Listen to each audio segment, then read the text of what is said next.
विश्वामित्र के साथ श्रीराम लक्ष्मण। गंगा जी के दक्षिण में एक परम रमणीय वन था। उस वन में सिद्धाश्रम नामक पवित्र आश्रम था। आश्रम में परम तपस्वी महामुनि विश्वामित्र अपने शिष्यों के साथ निवास करते थे। उसी आश्रम के सन्निकट ताड़का नाम की एक राक्षसी निवास करती थी। उसके 2 पुत्र थे, जिनका नाम मारीच और सुबाहु था। वे परम बलवान तथा मायावी थे।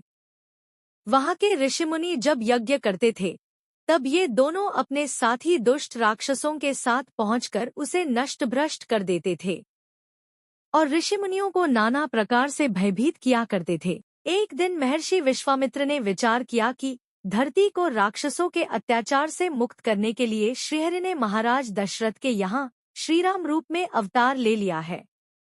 मुझे शीघ्र ही वहां जाकर तथा अयोध्या के महाराज दशरथ से उन्हें मांगकर यहाँ ले आना चाहिए।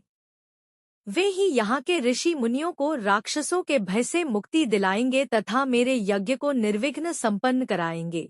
इस विचार को कार्यरूप देने के उद्देश्य से महर्षि विश्वामित्र अयोध्या पहुँचे।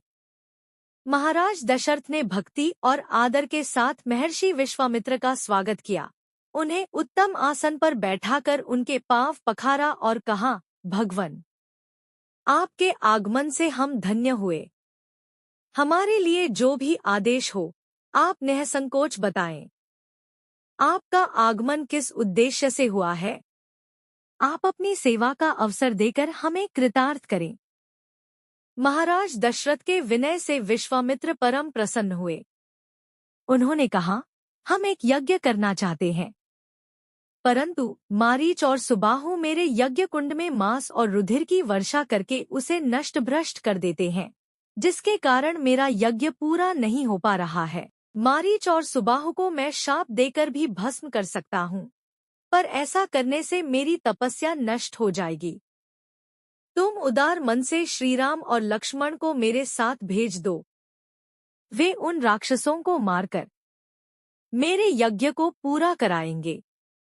इस प्रकार मेरा यज्ञ भी पूर्ण हो जाएगा और श्रीराम लक्ष्मण का कल्याण भी होगा। महाराज दशरथ ने हाथ जोड़कर कहा, महर्षि, श्रीराम लक्ष्मण अभी बालक हैं। ये महल को छोड़कर कहीं बाहर पैर नहीं रखे हैं। इनको युद्ध का कोई अनुभव भी नहीं है। भला ये उन राक्षसों से कैसे युद्ध करेंगे? यदि आप आदेश दे तो मैं अयोध्या की सेना लेकर आपके साथ स्वयं चल सकता हूँ। चौथेपन में मैंने 4 पुत्र प्राप्त किए हैं, फिर उनमें राम तो मुझे प्राणों से भी अधिक प्रिय है। क्षमा कीजिए, मैं श्रीराम और लक्ष्मण को आपके साथ नहीं भेज सकता। विश्वामित्र अत्यंत क्रुद्ध हो गए। उन्होंने कहा, राजन, तुम वचन देकर फिर रहे हो।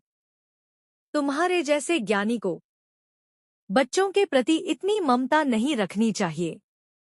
यदि मैं आज भगवान विष्णु से कह देता तो वे भी वैकुंठ छोड़कर मेरी सहायता को आ जाते। शिव का आसन भी मेरे आदेश को सुनकर हिल जाता। मुझे पश्चाताप है कि मैंने हाथ पसार कर तुमसे कुछ मांगा। तुमने तो अपने कुल की मर्यादा ही खंडित कर दी। ठीक है, मैं वापस जाता हूँ।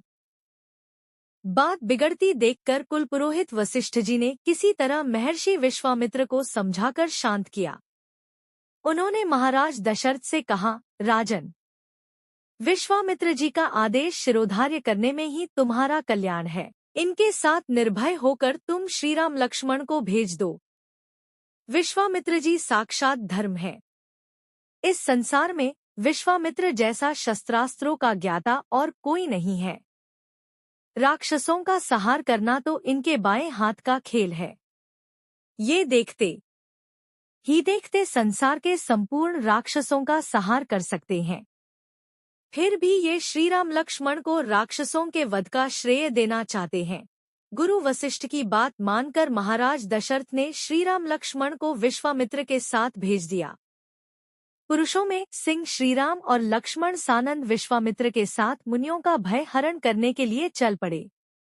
अगर आपको कहानी अच्छी लगे तो वीडियो को लाइक और सब्सक्राइब जरूर करना। जय श्री राम।